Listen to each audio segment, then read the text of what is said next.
The video we're about to get into today is the perfect example of why I continue to say this is not a quote unquote black thing, but instead it is a cultural thing. And unfortunately, most black folk have bought into this idea that to be black means to be given over to this ghetto culture, right? It's as simple as that. So I'm going to go ahead and let this young lady explain herself, and then we're going to break this down at a subatomic molecular level. But she's going to do it justice in and of itself. So let's go ahead and give her the floor. Let's get into it. You know what? Nobody really talk about. Nobody really talk about the culture shock you experience when you move away from the DMV, move from PG, DC, Charles County, even probably Montgomery County, and move to like a different state. Nobody talks about the culture shock. I think the only place that could probably be a little comparable, that could be the most comparable to growing up in the DMV area is probably Atlanta. Because, we grow up around black success, black wealth, big, big homes that's owned by black people. All the professionals around us are black. Our doctors, our dentists, our teachers, our coaches, everybody, the students, everyone. And then majority of us go to HBCUs as well. Nobody talks about the culture shock that you experience when you move away from the area.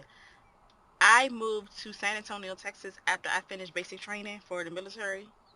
Y'all, I never experienced such a culture shock in my life. And then also when you move out of the state and then you get around like other black people, right? And you just like, damn, you don't know you you never experienced growing up like that. Like it's just I don't know, it's just like a culture shock for me. Like of course it's not your. You know what was most heartbreaking when I first saw this video is it's like her world, which is, I believe, supposed to be the norm, right?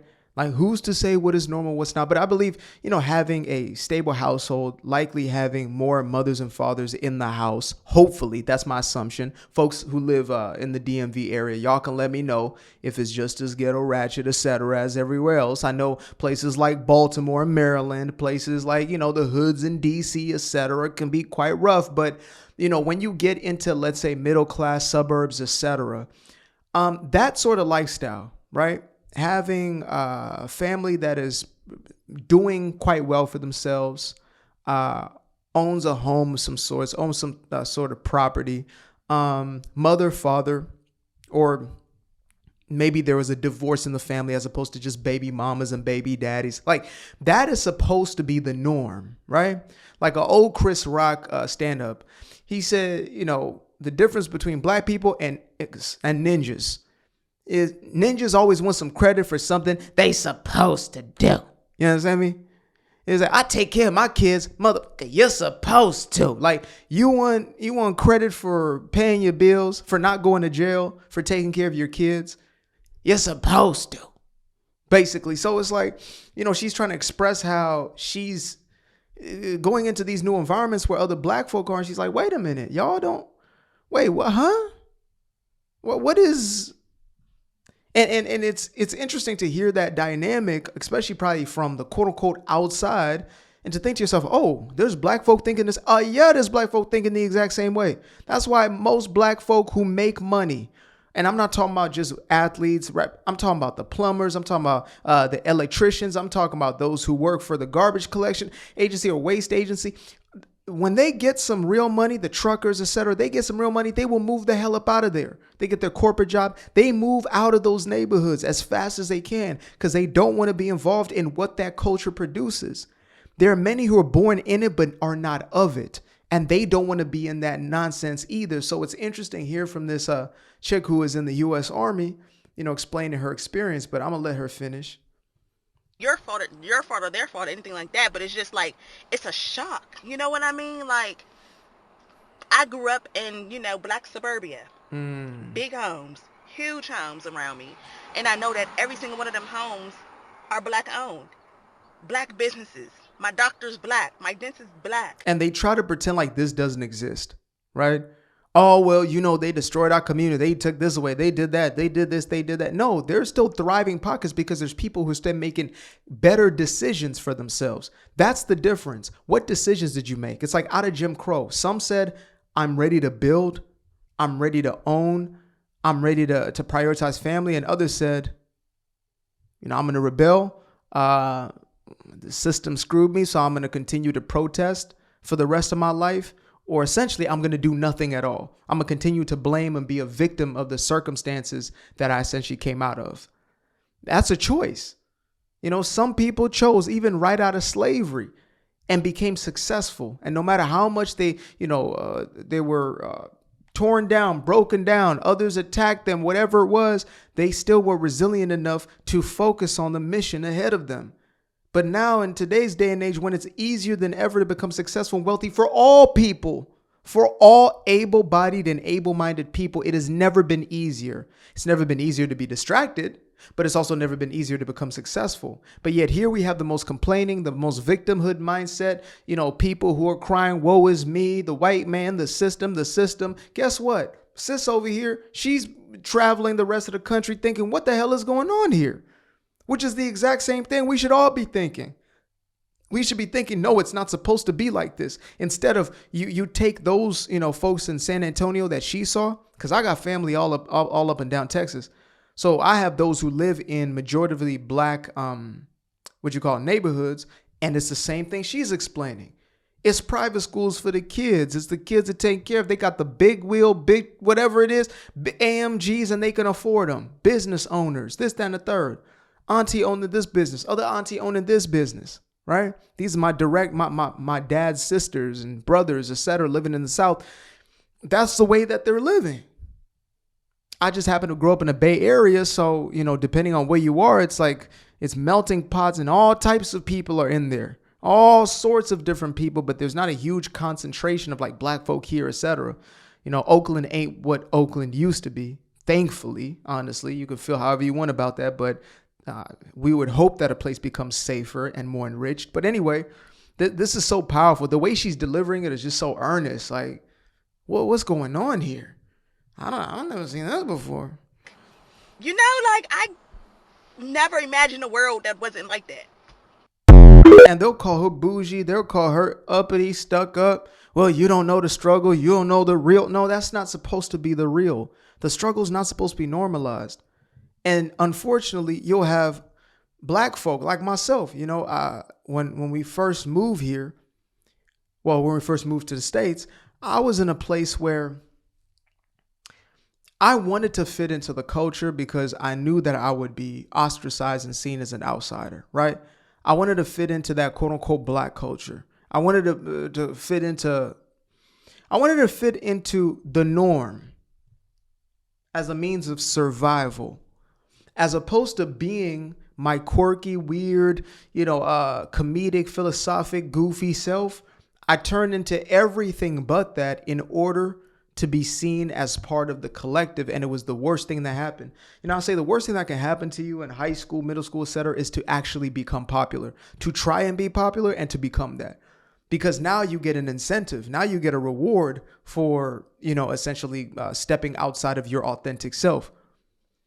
So, though I was set up for a better life, there's still decisions I made on the basis of wanting to be a part of, anything other than what I was actually shown and demonstrated. And thankfully, I had those seeds planted so I could come back to that, right? I had a way that was mapped out for me to say, this is the way in which you can live. You can choose this way, or you can choose that path of degeneracy, and it's going to get you what degeneracy gets you.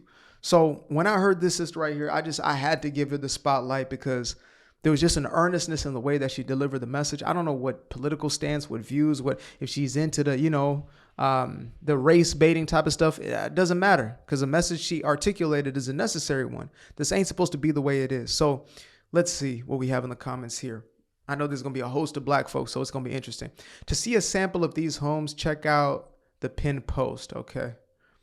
DMV is cool. I just hate the happy hour culture here. People want to drink for everything. Yeah, I think everywhere where there is like this, drug infused culture, it's no good for any of us. Let's see.